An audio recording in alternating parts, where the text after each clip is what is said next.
간접 대리가 나오는데요. 중요한 건 아닙니다. 중요한 건 아닌데 그러다 아주 가끔 시험에 나와서 설명드리는데, 예를 들어 보면 갑이라는 사람이 포도 농사를 짓는 분이다라고 가정을 해볼게요. 근데 포도 농사를 지었는데 팔아야 되는데 직접 팔기가 어려우니까 을이라는 상인을 찾아가서 내 포도 좀 팔아주셔라고 위탁을 했어요. 그러면 이제 갑은 을에게 포도를 갖다 주겠죠. 포도를 갖다 주면 을이 이제 자기 가게에다가 포도를 놓고 팔 텐데, 물론 지 거라고 하면서 팔겠죠. 다시 말하면 자신의 이름으로 판매를 합니다. 병이라는 손님이 와가지고 포도를 만짝만짝 거리면 아줌마 포도 참 좋습니다, 가져가세요라고 할 거고, 그래서 을이 병과 만나서 포도에 대해서 매매 계약을 하면 포도는 을이 병에게 인도를 해주게 됩니다. 대금도 병이 누구한테 주냐면 을한테 주겠죠. 이렇게 대금을 주면 특징은 을의 돈이 아니에요. 을은 병으로 받은 돈을 갑에게 전달해주고 그 돈에서 뭐만 떼게 되냐면 수수료만 떼거든요. 따라서 돈을 받아서 내 돈이 아니다. 이걸 우리가 타인의 계산으로 이렇게 합니다. 자, 이걸 왜 간접 대리라고 하냐면, 일반적 대리는 을과 병이 만나서 매매 계약을 하면 대금을 지급하고 재산권을 이전하는 것은 갑과 병 간에 직접 생기거든요. 그래서 일반적 대리는 뭐죠? 지적 대리라고 하는데, 이 경우에는 대금을 지급하고 포도를 인도하는 것을 을을 통해서 이루어지니까 이걸 우리가 뭐라 그러냐면 간접 대리라고 합니다. 교재 한번 읽어보면, 간접 대리는 행위자가 타인의 계산 내지 이익으로, 무슨 말이죠? 돈을 받아도 지 돈이 아니란 얘기입니다. 그러나 자기 이름으로, 무슨 말입니까? 자기 것처럼 해서 판다는 거죠. 법률 행위를 하고 그 효과는 일단 모두 행위자에게 기속화했다가 그 다음에 본인에게 이전하는 관계를 우리가 간접 대리라고 하고요. 얘는 지금 말씀드린 뭐죠? 위탁 매매 같은 것이 간접 대리고, 시험에 나온다면 보통 뭘 바꾸냐면 요 자신의 이름을 타인의 이름으로 이렇게 바꾸면 뭐예요? X. 타인의 계산을 자신의 계산으로 바꾸면 뭐가 돼요? X. 그래서 요 두 가지만 주의하시면 됩니다. 그 다음에 간접 점유는 뭐 대리하고 큰 상관없고, 5번 제3자를 위한 계약도 우리가 뒤에서 볼 거고 대리하고 큰 상관은 없습니다. 넘겨보시면 대리가 인정되는 범위에서 법률 행위에 한해서만 허용됩니다. 왜냐하면 대리는 타인을 위하여 의사를 결정하는 사람이니까 의사 결정할 일이 있는 의사 표시가 있는 대리에 대해서, 법률 행위에 대해서만 대리가 허용이 되는데, 다만 혼인, 약혼, 이혼과 같은 가족법상 행위는 대리가 허용되지 않습니다. 왜요? 혼인할지 약혼할지 이혼할지 같은 의사결정은 누구만이 할 수 있죠? 자기 자신만이 할 수 있고 남이 대신해 줄 수는 없기 때문에 그런 거죠. 이것도 계속해서 대리인이란 타인을 위하여 뭐 하는 사람이죠? 의사를 결정해 주는 사람이다. 이게 계속 하는 거죠. 2번 준법률행위는 의사 표시가 없습니다. 의사 결정할 일이 없으므로 원칙적으로 대리가 허용되지 않아야 하는데, 다만 의사의 통지와 관념의 통지는 의사 표시와 대단히 유사하기 때문에 대리에 관한 민법 규정이 유추 적용됩니다. 근데 주의하실 것은 뭐냐면 이게 모순된 것처럼 느끼게 돼요. 대리는 법률행위에 한해서만 허용되죠. 그러면 준법률행위는 대리가 허용되지 않아야 되잖아요. 근데 의사의 통지와 간염의 통지는 대리에 관한 민법 규정이 뭐가 돼요? 유추 적용된다 이렇게 나오잖아요. 뭔 소리예요? 유추 적용이라는 거는 아니란 얘기입니다. 그러니까 아니지만 끌어다가 적용한다는 얘기예요. 그래서 민법의 규정이 그냥 유추 적용될 뿐이지 의사의 통지나 관념의 통지에 대해서 대리가 그냥 허용된다는 말은 아닌 거예요. 그래서 우리는 대리는 뭐에 대해서만요? 법률행위에 한해서만 허용된다는 거 꼭 기억하시고 가지고 계속 가야 되고요. 이유는 대리인이란 타인을 위하여 뭐 하는 사람이죠? 의사를 결정해 주는 사람이기 때문인 거죠. 대리의 종류해 가지고 수권행위를 통해서 대리권이 주어지면 임의대리, 법률 규정에 의해서 대리권이 주어지면 법정대리고요. 2번 능동대리, 수동대리가 나오는데 의사표시를 하는 대리는 능동대리고요. 상대방이 하는 것을 받는 것은 뭐죠? 수동대리예요. 그럼 이렇게 되는 거죠. 갑이 본인이고 을이 대리인인데 병이 상대방인데 요 대리인이 을이 병에게 의사를 표시한다면 이게 뭐가 돼요? 능동대리고 상대방이 하는 것을 받는다면 이게 뭐죠? 수동대리잖아요. 그럼 여기서 생각해 봐야 될 것은 뭐냐면 대리의 본질은 능동대리라는 거죠. 자, 왜냐하면 대리는 타인을 위하여 뭐 하는 사람이죠? 의사를 결정하는 사람인데 수동대리의 경우에는 상대방이 하는 의사표시를 받는 경우에는 실질적으로 대리인이 뭘 안 해요? 의사결정을 안 하죠. 수동대리의 경우에는 을이 의사를 결정하는 게 아니라 누가요? 상대방이 의사를 결정하는 거잖아요. 동의하시죠? 그죠? 그죠? 따라서 대리의 본질은 뭐죠? 능동대리입니다. 그래서 우리가 능동대리와 수동대리를 동급으로 놓게 되면 이게 또 헷갈려요. 그래서 우리는 대리는 타인을 위하여 뭐 하는 사람이죠? 의사를 결정하는 사람이니까 뭐 하는 사람입니까? 능동대리를 하는 사람이다. 다만 부수적으로 상대방이 하는 의사표시를 받을 수는 있다. 그래가지고 능동대리가 뭐예요? 주된 거고 수된 거리가 뭐죠? 부수적인 것으로 이해하셔야 또 책을 볼 때 또 헷갈리지 않으니까 그것만 주의하시면 됩니다. 우측에 3번 유권대리 무권대리 자세한 건 뒤에서 봐야 되지만 결론은 뭐죠? 대리권이 있으면 유권대리, 대리권이 없으면 뭐죠? 무권대리겠죠. 그 다음에 2절 대리권에서 대리권의 의의가 나오는데 대리권은 권리가 아니라 권한이다 이런 얘기입니다. 일단 권리라는 것은 뭐냐면요. 권리는 뭐냐면 일정한 이익을 향유 누리기 위해서 법이 인정하고 있는 힘, 파워를 권리라고 하고요. 요 이익은 누구의 이익이냐면 자기 자신의 이익입니다. 그래서 권리라는 것은 항상 누구를 위한 거냐면 나 자신을 위한 거예요. 그러면 남을 위한 것은 권리가 아니죠. 그것이 뭐냐면 권한이에요. 왜냐하면 대리권을 가지고 법률행위라면 그 효과가 을이 아닌 누구에게 기속돼요? 갑에게 기속된다는 말은 대리권은 나를 위한 것이 아니라 뭐죠? 남을 위한 것이기 때문에 권리가 아니라 뭐죠? 권한이라는 거 주의하시고요. 2번 대리권의 발생 원인에서 1번 법정 대리권의 발생 원인은 법률 규정인데 시험 범위가 아닙니다. 그래서 교재에 나와 있는 거 읽어볼 필요도 없는 거예요. 그냥 법률 규정에 의해서 발생한다.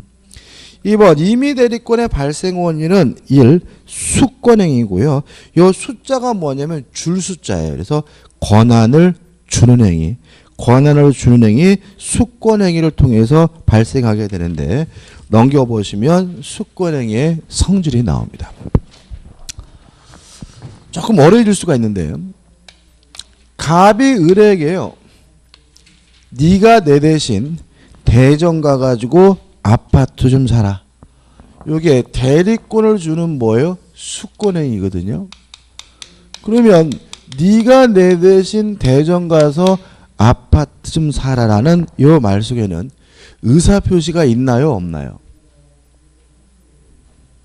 있죠. 갑이 지금 뭘 원하죠? 아파트 사기를 원하죠. 그러면 수권행위 속에 뭐가 있어요? 의사표시가 있다는 말은 얘는 뭐죠? 법률행위라는 얘기거든요. 근데 법률행위는 계약과 단독행위 두 가지가 있잖아요. 그래서 이 수권행위는 법률행위인데 계약으로 볼 것인가 단독행위로 볼 것인가에 대해서 학설에 대립이 있는데 우리 통설과 판례는 수권은 계약이 아니라 단독행위로 이해를 합니다. 그래서 수권행위 성질은 뭐죠? 단독행위예요. 좀 까다로워집니다.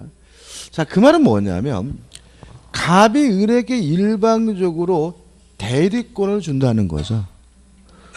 을로부터 뭐 받을 필요 없다는 얘기예요? 승낙을 받을 필요가 없다는 거죠. 그죠?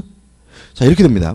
수권행위를 계약으로 보게 되면 네가 내 대신 대전 가서 아파트 좀 살래? 그랬더니 을이 응 알았어. 승낙을 해야 비로소 을은 대리인이 되는 거다. 이렇게 이해하는 견해는 뭐예요? 계약으로 보는 견해고 수권행위를 단독행위로 본다는 말은 을로부터 뭘 받을 필요 없어요? 승낙을 받을 필요 없다는 얘기죠. 따라서 네가 내 대신 대전 가서 아파트 좀 살래라고 하는 순간 을은 이미 뭐가 된 거예요? 대리인이 된 거고 나 싫어 짜식아 나 안 할래. 그래도 을은 이미 뭐가 된 거예요? 대리인이 된 거다. 이렇게 이해하는 견해가 뭐죠? 단독행위로 보는 견해거든요. 상식적으로는 계약이 맞는 것 같아요. 근데 우리 판례는 계약이 아니라 뭐로 보냐면 단독행위로 봅니다. 이유는 우리 민법 117조가 대리인은 행위 능력자일 필요가 없다. 제한 능력자도 대리인이 될 수 있다라고 규정을 두고 있기 때문에 그래요. 만약에 수권행위를 계약으로 봐서 을이 승낙을 해야지만 비로소 대리인이 된다면 실질적으로 제한 능력자는 뭐가 될 수 없어요? 대리인이 될 수가 없어요. 왜요? 미성년자, 피한정 후견인, 피성년 후견인 같은 사람은 독자적으로 스스로 뭐 할 수 없어요? 승낙할 수가 없으니까요. 그럼 만약에 계약으로 보게 되면 이 민법 117조는 아무짝에도 쓸모없는 규정이 되죠. 어차피 제한 능력자는 뭐가 되지 못해요? 대리인이 되지 못하잖아요. 그래서 우리 통설과 판례는 이 117조 때문에 수권행위는 계약이 아니라 뭐죠? 단독행위다.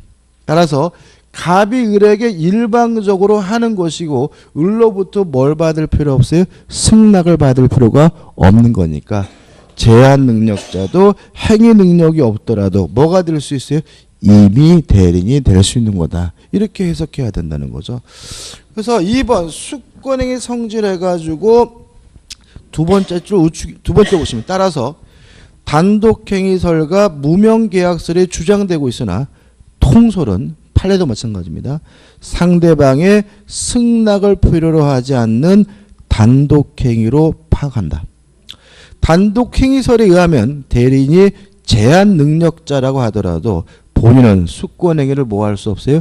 취소할 수가 없다. 왜냐하면 갑이 을에게 일방적으로 하는 것이기 때문에 그런 거죠. 그 다음에 나번입니다.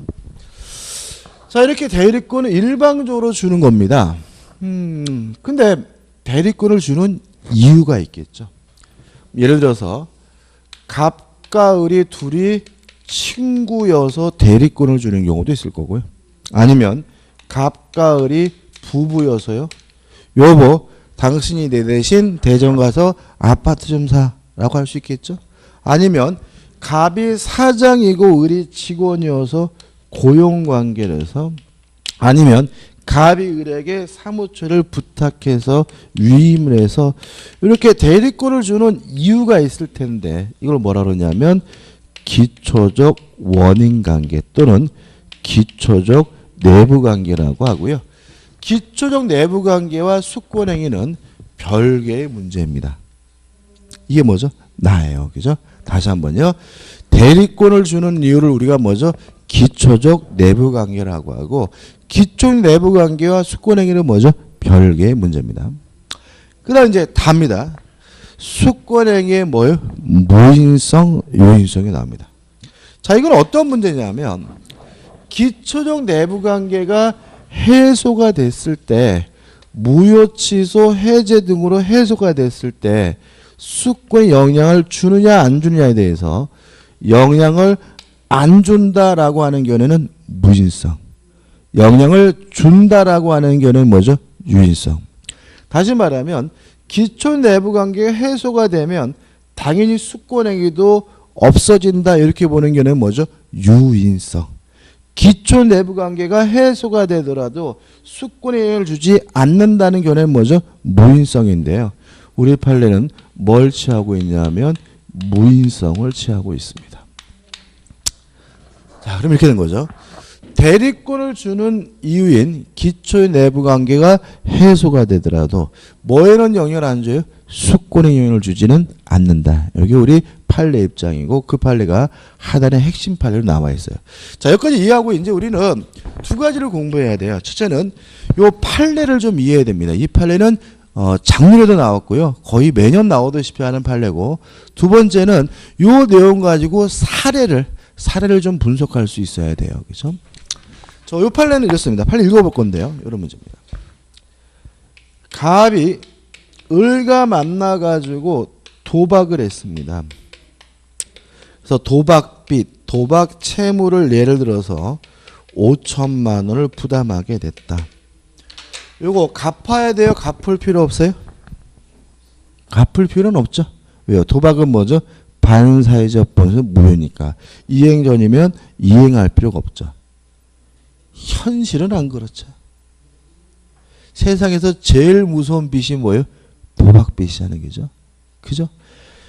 아침에 일어났더니 띵똥띵똥 하기를 쳐다봤더니 깍두기가 와가지고 잘 잤어요? 이러면 어떻게 심장이 어떻게 벌렁벌렁 그러잖아요. 그죠? 그래서 갑이 도박빚은 갚을 필요가 없긴 하지만 현실은 만만치 않죠. 그래서 갑이 을한테 뭐라 그러냐면 내가 너한테 당장 줄 돈은 없다. 근데 내가 아파트 한 채를 가지고 있는데 네가 이 아파트를 팔아가지고 그 돈에서 5천원만 원 받아가라 라고 얘기를 했어요. 그러면 네가 내 대신 팔아가지고 뭘 한 거죠? 수권행위를 한 거죠. 이해되시죠? 그죠? 그래서 우리 대리인으로서 병가 만나가지고 매매 계약을 했을 때 이 매매 계약 효과는 어떻게 되느냐? 또 갑이 병에게 이전 등기까지 해줬을 때 이 병이 소유권을 취득할 수가 있느냐? 이 문제인 거예요. 자, 생각해보죠. 갑이 을에게요 수권행위 대리권을 줬습니다. 왜 줬죠? 도박빚을 변제하려고. 요거는 반사회적 범죄에서 무효죠. 여기 무효라도 뭐에는 영향을 안 줘요? 수권행위 영향을 주지는 않습니다. 따라서 수권행위 여전히 뭐 한 거예요? 유효한 거고, 을은 적법한 뭐예요? 대리니까 병은 적법하게 뭘 취득해요? 소유권을 취득한다. 이렇게 되는 거죠. 이해되시죠? 한번 읽어볼게요. 길지만 다 읽어볼 겁니다. 도박 채무의 변제를 위하여 채무자로부터 부동산을 처분을 유인받은 채권자가 누구죠? 을이죠. 그 부동산을 제3자에게 매도한 경우 도박 채무 부담행위 및 그 변제 약정이 민법 제103조의 선량한 풍속 기타 사회 질서에 위반되어 무효라 하더라도 그 무효는 변제 약정의 이행행위에 해당하는 위 부동산을 제3자에게 처분한 대금으로 도박 채무 변제 충당한 부분에 뭐가 되죠? 한정되고라는 말이 나오죠. 이 한정되고라는 말이 키포인트죠. 이것만 무효고 뭐는요? 수권에 영향을 주지 않는다는 거죠. 한정되고 위 변제 약정 이행에 직접 해당하지 아니하는 부동산의 처분에 관한 대리권을 도박 채권자에게 소유한 부분까지 무효라고 볼 수는 없으므로 얘만 무효고 수권행위는 뭐죠? 유효함으로. 위와 같은 사정을 알지 못하는 거래 상대방인 제3자가 도박 채무자로부터 그 대리인인 도박 채권자를 통하여 위 부동산을 매수한 행위까지 무효가 된다고 할 수는 없다. 따라서 요 매매계약은 뭐예요?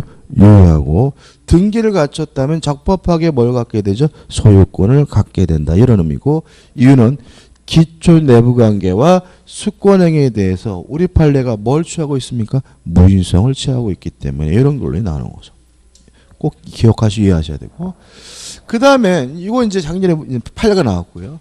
그 다음에 이제 또 뭐가 나올 수가 있냐면 사례가 구속이 될 수 있어요. 사례. 한번 생각해 보죠. 갑이 있고 을이 있는데요. 갑이 을과 만나가지고 위임 계약을 했어요. 위임은 뭐죠? 계약입니다. 그 갑이 을에게 뭘 했냐면 수권행위를 했어요. 수권행위는 뭐죠? 단독행위죠. 근데 을이 문제는 뭐냐면 미성년자예요. 첫째, 을이 미성년이란 이유로 수권행위를 뭐 할 수는 없습니까? 취소할 수는 없습니다. 왜냐하면 수권행위는 갑이 을에게 일방적으로 하는 뭐예요? 단독행위니까요. 다만 위임은 계약이니까 위임 계약은 미성년을 이유로 뭐 할 수 있습니까? 취소할 수가 있습니다. 동의하시죠? 그죠? 동의하시죠? 그죠? 위임 계약이 취소가 되더라도 뭐에는 영향을 안 줘요? 수권행위 영향을 주지는 않는다. 따라서 을은 뭐가 되는 거죠? 적법한 대리인이고 을의 행위는 아무런 흠이 없는 뭐죠? 유효한 대리인이다. 까지 좀 이해해 두시기 바랍니다. 다시 말하면 위임계약이 뭐가 되더라도요. 취소가 돼도 어디에는 영향 주지 않습니까? 수권행위 영향을 주지는 않습니다. 이 부분이 대리에서 가장 어려운 부분이기도 합니다. 끝입니다. 하단에 3번 수권행위 상대방 대리인이 되고자 하는 사람에게 한다. 방식 아무런 제한이 없습니다. 말로 하든 문서로 하든 어떤 방법에 상관이 없고요. 우측에 4번 수권행위 철회 효과가 발생하기 전에만 할 수 있겠죠. 따라서 대리인이 대리행위를 하기 전까지는 철회하는 것이 가능합니다. 3번 대리권의 범위와 제한해가지고 1번 대리권의 범위에서 법정 대리는 법률에 의하여 그 범위가 정해지는데 시험 범위는 아니니까 신경 쓸 필요가 없고요. 2번 임의대리입니다. 가에서 이렇게 나오죠. 임의대리권의 범위는 수권행위의 내용에 의하여 해석해서 뭐죠? 정해집니다. 그리고 나서 판례가 나오고 판례가 넘겨보시면 다음 페이지가 쭉 나옵니다. 이 부분을 좀 정리를 해야 됩니다. 시험에 아주 잘 납니다. 이런 문제입니다. 임의대리인이 뭘 할 수 있는지는 이 수권행위를 해석해 보면 알 수가 있는 거죠. 쉽게 말하면 땅 팔라 그랬으면 땅 팔 수 있고 아파트 사라 그랬으면 아파트 살 수 있고 저당권을 설정하라 그랬으면 뭐예요? 저당권을 설정할 수가 있겠죠. 너무나 당연한 겁니다. 근데 해석을 해봤더니 판례가 무엇들이냐면 매도에 관한 수권이 주어진 경우에 임의대리인이 무엇을 할 수 있느냐 문제인데 일단 가능한 것부터 생각을 해보면 팔라고 매도에 관한 수권이 있다면 당연히 뭐 할 수 있죠? 팔 수가 있겠죠. 따라서 매매계약 체결하는 거 가능합니다. 매매계약을 체결했더니 상대방이 매매대금을 주네요. 요 매매대금을 받을 수 있느냐 문제에 대해서 매매대금을 수령하는 것도 뭐죠? 가능합니다. 아주 시험이 잘 납니다. 근데 돈을 받으러 갔더니 좀 연기해 달래요. 대금 지급 기한을 연기해 주는 것도 뭐죠? 가능합니다. 왜냐하면 대리인은 단순히 남을 위해서 일해 주는 사람이 아니라 스스로 뭐 하는 사람이죠? 의사를 결정해 주는 사람이니까 연기해 주는 것이 본인에게 이득이 판단된다면 스스로 판단해서 뭐 해 줄 수 있어요? 연기를 해 줄 수도 있는 거죠. 이해되시죠? 꼭 기억해 두셔야 됩니다. 그럼 못하는 것이 뭐냐? 불가능한 것. 첫째, 대금 지급 기한을 연기해 주는 것은 가능하지만요. 대금의 일부든 전부든 뭐 할 수는 없냐면 면제해 줄 수는 없습니다. 왜냐하면 대금을 면제해 주는 것은 어떤 경우에도 본인에게 이득이 될 수 없다고 봐요. 깎을지 말지는 누가요? 본인이 판단할 문제지 대리인이 스스로 결정할 문제는 아니라고 봅니다. 따라 대리는 대금의 일부든 전부든 뭐 할 수는 없어요? 면제해 줄 수는 없고요. 두 번째, 대리는 취소할 수도 없고 대리는 해제할 수도 없는데 요 임의 대리인이 취소할 수도 없고 해제할 수 없다라는 거는 시험에 아주 잘 나오는데요. 왜 못하는지 이유는 좀 이따 말씀드릴 거예요. 그래서 교재 나온 판례를 정리하면 이렇게 됩니다. 매매 계약을 체결할 수 있을 뿐만 아니라 대금을 수령할 수도 있고 기한도 뭐 할 수 있어요? 연기해 줄 수가 있지만 대금은 일부든 전부든 뭐 해줄 수는 없어요? 면제해 줄 수는 없고요. 이미 대리인 스스로가 취소해 줄 수도 없고 뭐 할 수도 없어요? 해제할 수도 없다. 꼭 기억해 두셔야 되고. 근데 판례 밑에 이제 납원해가지고 118조가 나오는 이건 어떤 문제냐면 해석을 해봤어요. 해석을 했는데도 이 인간이 뭘 할 수 있는지를 알 수가 없어요. 요때는 118조에 의해서 그 사람이 뭐 할 수 있는지 여부가 결정됩니다. 헷갈리지 마세요. 자, 이건 뭐죠? 매도에 관한 수권이 있을 때 할 수 있는 거고 요거는 대리권이 있긴 한데 대리권의 범위를 알 수 없는 사람이 할 수 있는 것과 할 수 없는 경우니까 두 가지를 뭐 하지 마세요? 혼합하지 마세요. 이게 혼합하시면 또 헷갈립니다. 자, 일단 우리 민법 118조는 대리권이 있긴 한데 그 범위가 명확하지 않은 대리는 뭐 할 수 있냐면 첫째, 보존행위 할 수가 있고요. 성질이 변하지 않는 범위 내에서 이용행위와 계량행위를 할 수가 있습니다. 그러면 뭘 못하느냐? 불가능한 걸 알 수가 있는데 첫째, 보존행위와 이용 계량행위를 할 수 있다는 말은 처분행위는 못한다는 말이 되고요.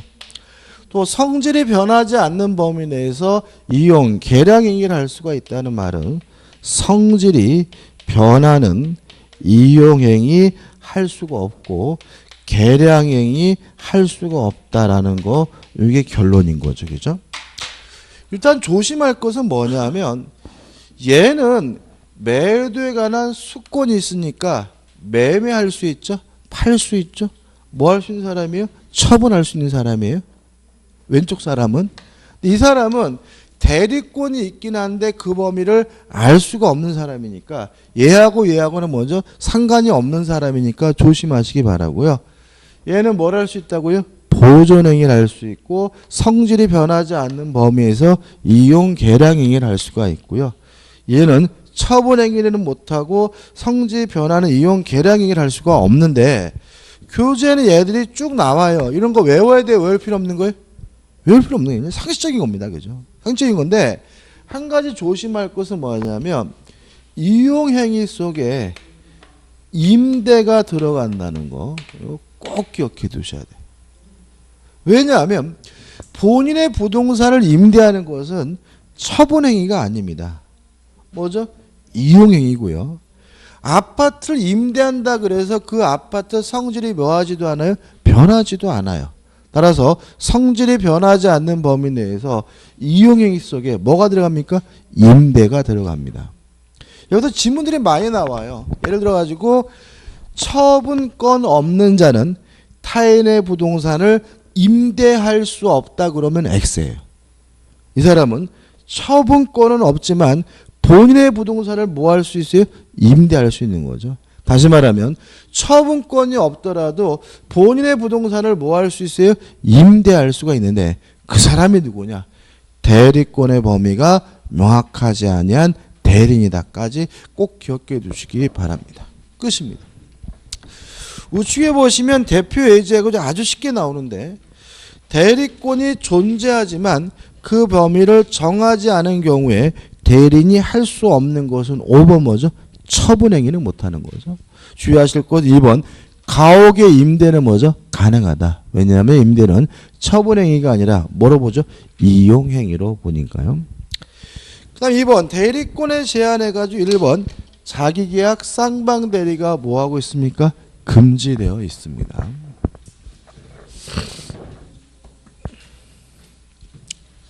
재미없죠, 그죠?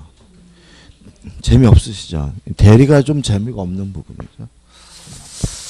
그래도 시험에는 아주 대리는 기본적으로 세 문제가 기본이에요. 대리는. 그래서 대리는 기본 세 문제로 나오기 때문에 좀 극복을 좀 해 주셔야 되는 부분이죠.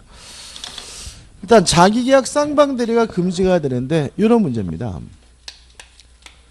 갑이라는 사람이 A라는 토지를 가지고 있는데 을에게 네가 내 대신 땅 좀 팔아다오 매도에 관한 수권을 했어요. 그래서 을이 뭐죠?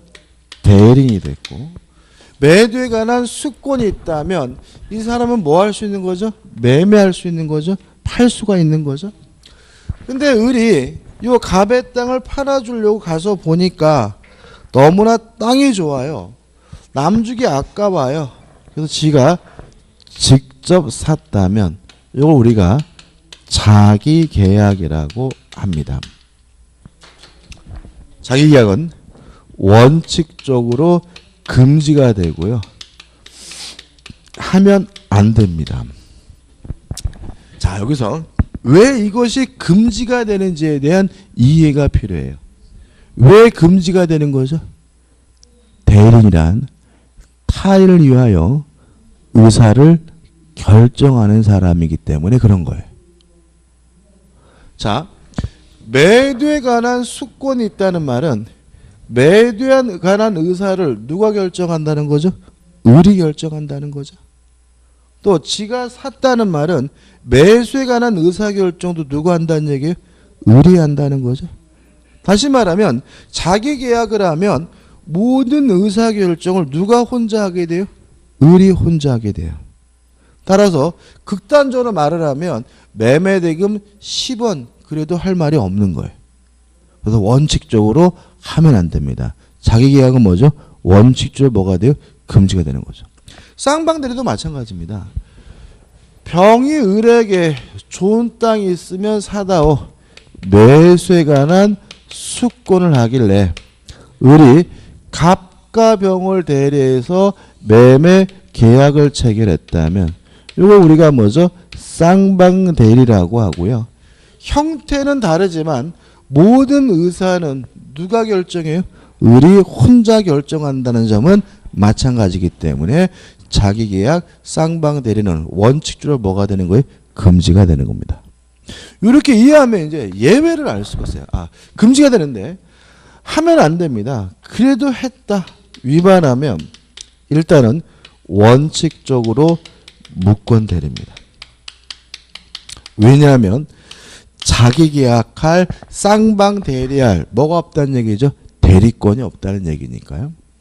다만 우리 판례는 주의할 것이 예외인데 법원에서 하는 입찰 대리에 대해서 쌍방대리를 하면 이때는 아예 무권대리가 아니라 무효라는 게 우리 판례 입장입니다.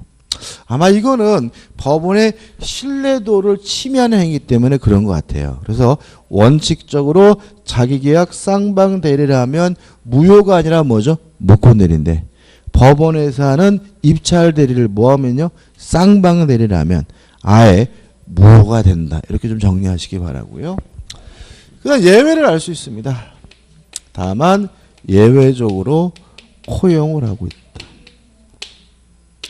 첫째, 본인의 허락이 있으면 가능합니다.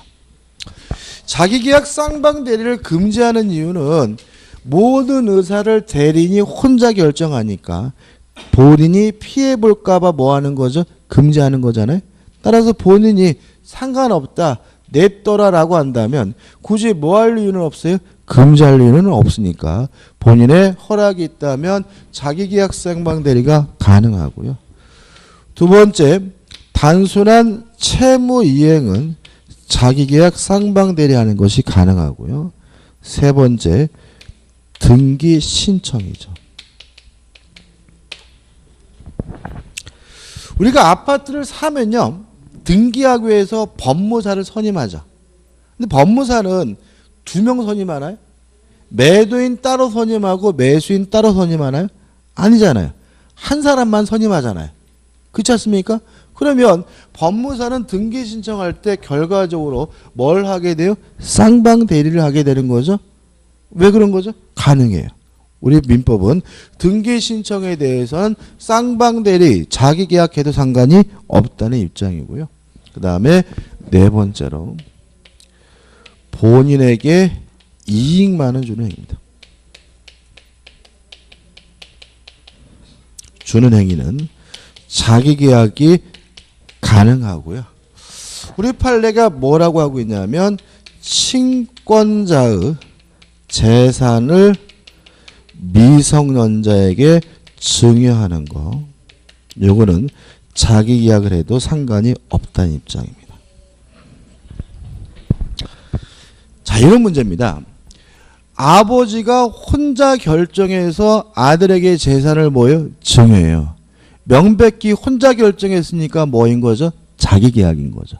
근데 증여는 항상 본인에게 뭐가 될 수밖에 없어요? 이익이 될 수 없으니까, 이익 뺏기 될 수밖에 없으니까 굳이 뭐 할 필요 없어요? 막을 이유가 없다는 거죠. 그래서 친권자의 재산을 미성년자에게 증여하는 것과 같은 본인에게 이익만을 주는 행위는 자기 계약이 가능하다는 것이 우리 판례 입장입니다. 이해되시죠? 뭐 가장 대표적인 것이 뭐예요? 용돈인가요? 이달 용돈은 뭐죠? 10만 원이다. 아버지가 혼자 결정하고 아버지가 혼자 줘도 상관이 없는 거예요. 그죠? 여기서 좀 추가로 봐야 될 것은 뭐냐면 요 채무이행이죠. 자, 일단 단순한 채무이행은 자기계약 쌍방대리가 가능한데 이것이 제외되는 경우가 있어요. 다시 말하면 여전히 금지가 되는 경우가 있는데, 첫째, 다툼이 있는 채무를 변제하는 것은 안 됩니다. 두 번째, 변제기가 미도래한 채무를 변제하는 것은 안 됩니다. 그럼 합쳐보면 이렇게 되는 거죠. 다툼도 없고요. 변제기가 이미 도래했다면 을이 혼자 결정해서 채무를 이행하더라도 본인에게는 아무런 피해가 없으니까 자기계약 쌍방대리가 뭐 한 거죠? 가능한 거죠. 이해되시나요? 그죠? 예를 들어서 을이 갑에게 500만 원을 받을 뭐가 있냐면 채권이 있는 상태예요. 갑에게 뭐가 있는 거죠? 채무가 있는 거죠.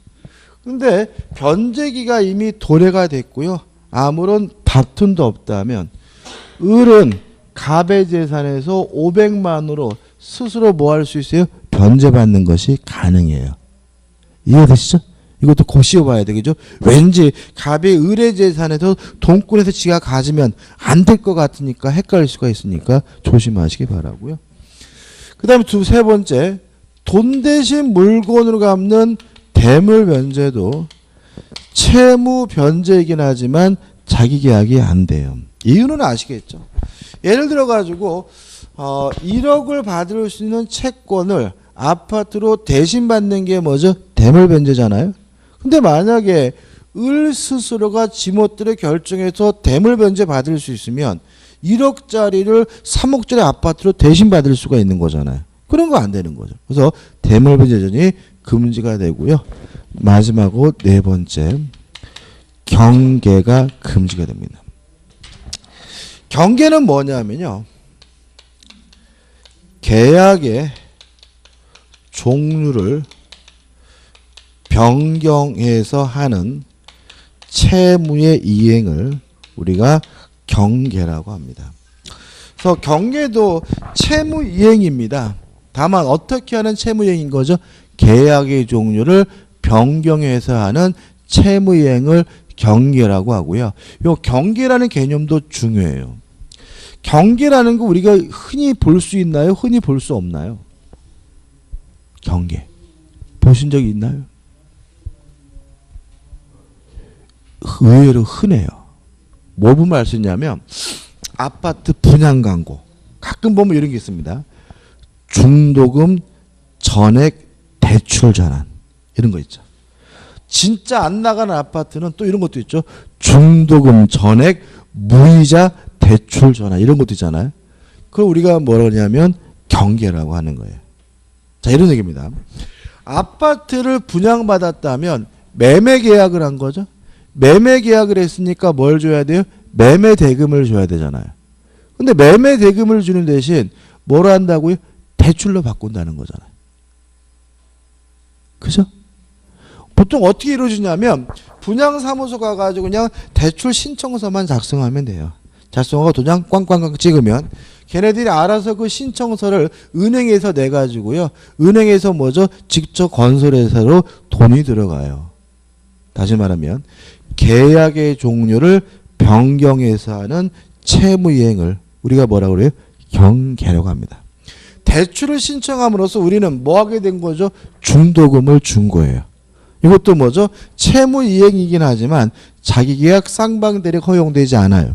왜냐하면 을이 혼자 다 결정하면 이자도 지멋대로 결정하고요. 상환기간도 뭐요? 지멋대로 결정한다면 누가 피해를 볼 수 있어요? 본인이 피해를 볼 수 있기 때문에 그런 거죠. 여기까지입니다. 그죠? 규제 보면 일단 가본에서 원칙적으로 금지가 된다. 이런 말이 나오고요. 넘기셔가지고 나번 본인의 승낙이 있으면 어떻게 해요? 가능하다. 2번 채무이행은 어떻게 해요? 가능하다 해가지고 요 이전 등기 신청도 나와 있으니까 기억해 두시기 바라고. 다만 효과 해가지고 무효가 아니라 뭐가 됩니까? 무권 대리가 되는데 다만 주의하실 것은 요거죠. 법원에서 하는 입찰 대리는 자기계약 쌍방 대리를 하면 아예 뭐죠? 무효가 된다는 것이 우리 판례 입장이라는 거 꼭 기억해 두시기 바랍니다. 그 다음에 2번에서 이제 뭐가 나오냐면 공동 대리가 나와요.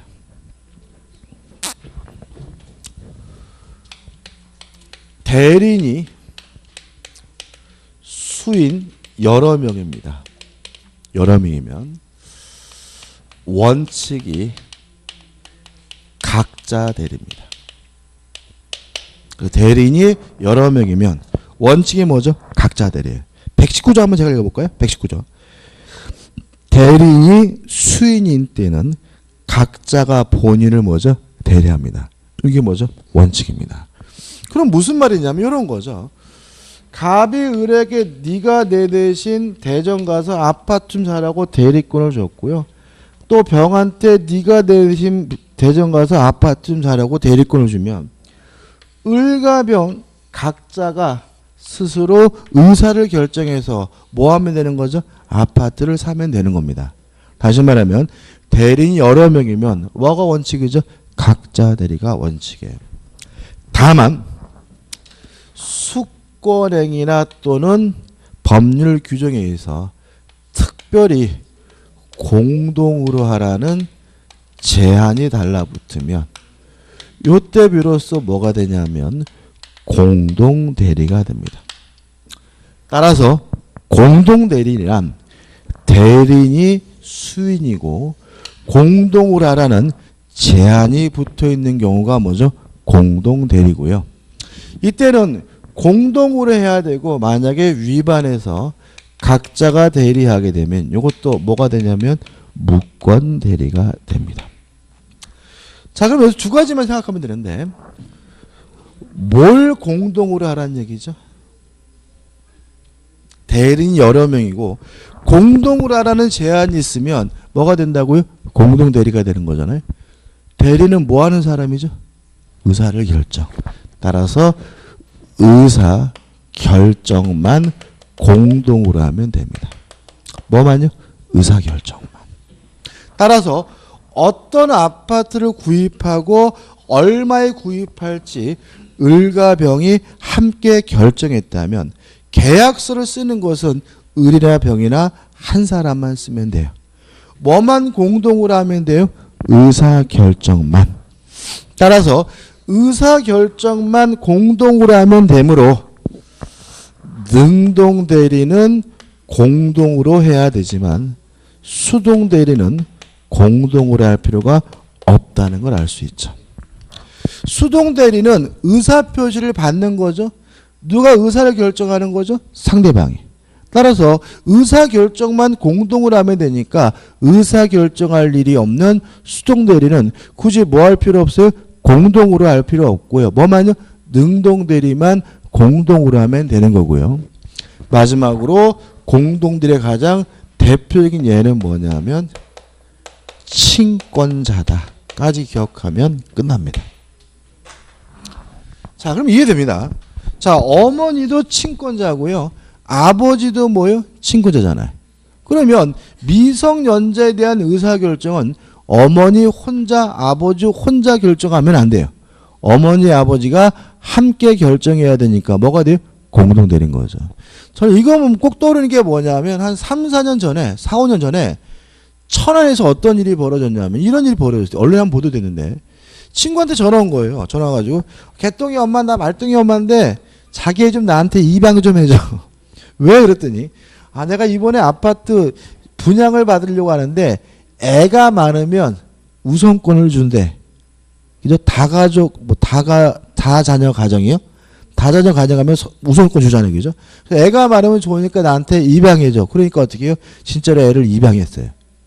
이게 언론에 보도가 됐어요. 그래가지고 이제 그 언론에 보도가 됐을 내용은 남편에 대한 범죄다 막 이런 식으로 내용이 나오는데 저는 개인적으로는 남편에 대한 범죄기보다는 그 아이에 대한 범죄예요. 왜냐하면 지금 뭐가 문제냐면 그 아이를 입양할지 안 할지를 결정할 때는 어머니 아버지 뭐가요? 함께 결정해야 되는데 엄마 혼자 결정했잖아요. 따라서 그것은 공동대리 제한을 뭐죠? 위반한 거니까 뭐요? 무권대리예요. 따라서 아버지가 나중에 추인하지 않는 한 동의하지 않는 한 그 입양 행위는 뭐죠? 무효이기 때문에 가족관계 등록부에서 말소가 됩니다. 입양이. 근데 말소라는 게 화이트로 지우는 게 아니라 이렇게 금으로 긋잖아요. 이렇게. 그러니까 이게 영원히 남아요. 얘가 나중에 나이 들어가지고 결혼하려고 할 때도 가족관계 등록부 들어오면 어떻게 해요? 입양 갔다가 돌아왔다는 거 거기 나와 있거든요. 그럼 그 아이한테 일종의 뭐예요? 낙인 같은 효과가 있어요. 그죠? 애인이 오빠 진짜 친자식 맞아 이럴 수도 있고 그죠? 나중에 어디 뭐 취업할 때도 그렇고 항상 그게 뭐예요? 입양 갔다 돌아왔다는 흔적이 계속해서 어떻게 해요? 남아있기 때문에 그 아들에 대한 뭐예요? 범죄인 거죠. 아무튼 친권자가 대표적인 뭐죠? 공동대리고요. 따라서 뭐 하려면요? 의사를 결정할 때는 어머니, 아버지 함께 결정해야 되고 위반하면 뭐가 돼요? 무권대리가 된다는 것까지 정리하면 됩니다. 우측 하단에 보시면 뭐가 나오냐면 대표 예제가 나오죠. 풀어볼게요. 대리권의 범위와 제한에 관한 설명으로 틀린 것은 119페이지죠. 1번. 대리인에 대한 본인의 금전 채무가 기한이 도래하는 경우 대리인은 본인의 허락 없이 그 채무를 변제하지 못한다. X입니다. 자, 왜냐하면 대리인은 원칙적으로 자기 계약할 수가 없지만 채무는 뭐예요? 이행할 수가 있어요. 특히 기한이 이미 뭐가 됐어요? 도래가 됐다면 을 스스로 결정해서 갑의 재산으로부터 자신이 뭐 할 수 있어요? 채무를 변제받을 수 있고요. 채무 이행의 경우에는 본인으로부터 뭐 받을 필요가 없는 거예요? 허락을 받을 필요가 없는 거죠. 따라 답은 뭐죠? 1번인 거죠. 이것도 굉장히 많이 틀려서 작년도 문제인데 굉장히 많이 틀렸는데 왜 틀리냐면 그냥 뭔지 생각을 안 해보시고 그냥 채무 이행은 할 수 있다 할 수 있다 이렇게 이해를 그냥 외워버리시니까 이렇게 말로 나오면 어떻게 해요? 어이 이거 너무한 거 아니야? 이러면 틀린단 말이죠. 그래서 민법은요 뭔가 다양하게 알아야 되는 게 아니에요. 하나를 알더라도 정확히 무슨 의미인지에 대해서 뭐예요? 캐치하고 내 것으로 만들어야 함정에 빠지지 않습니다. 답은 뭐죠? 1번인 거죠. 2번 근본 소비 대차 계약과 그 담보 설정 계약을 체결할 권한이 있는 임의대리는 특별한 사정이 없는 한 계약을 해지할 권한까지 갖는 것은 아니다. 어디 있나요? 요거죠. 해지할 수는 없다. 3번 매매 계약 체결에 대리권을 수여받은 대리는 특별한 사정이 없는 한 중도금과 잔금을 수령할 권한이 있다. 어디 있나요? 여기 있죠. 매매 대금을 뭐 할 수 있어요? 수령할 수가 있죠. 4번 대리 수인인 땐 각자가 본인을 대리하지만 법률 또는 수권에게는 달리 정할 수 있다는 말은 원칙이 뭐예요? 각자 대리고 공동으로 한 제한이 있으면 뭐가 돼요? 공동 대리라는 얘기니까 맞는 질문이죠. 5번 권한을 정하지 않은 대리는 보존행위를 할 수 있다. 어딨나요? 여기죠. 대리권의 범위가 정해져 있지 않다면 뭐는 할 수 있는 거죠? 보존행위를 할 수가 있는 거죠. 보시면 아시겠지만 요것이 다 뭐가 돼서 결합이 돼서 문제가 나오고 있어요. 종합적으로. 그죠? 그래서 여기서는 그냥 무조건 시험 문제 나온다고 보셔야 돼. 시험 문제 나와셔야 되고 반드시 뭐죠? 구별하셔야 되겠죠. 이거를 막 대충 막 종합해서 막 복잡하게 기억하시면 문제 풀 때 풀지 못하니까 조심하시기 바랍니다. 여기까지고요. 좀 쉬었다가 이어서 보도록 하겠습니다.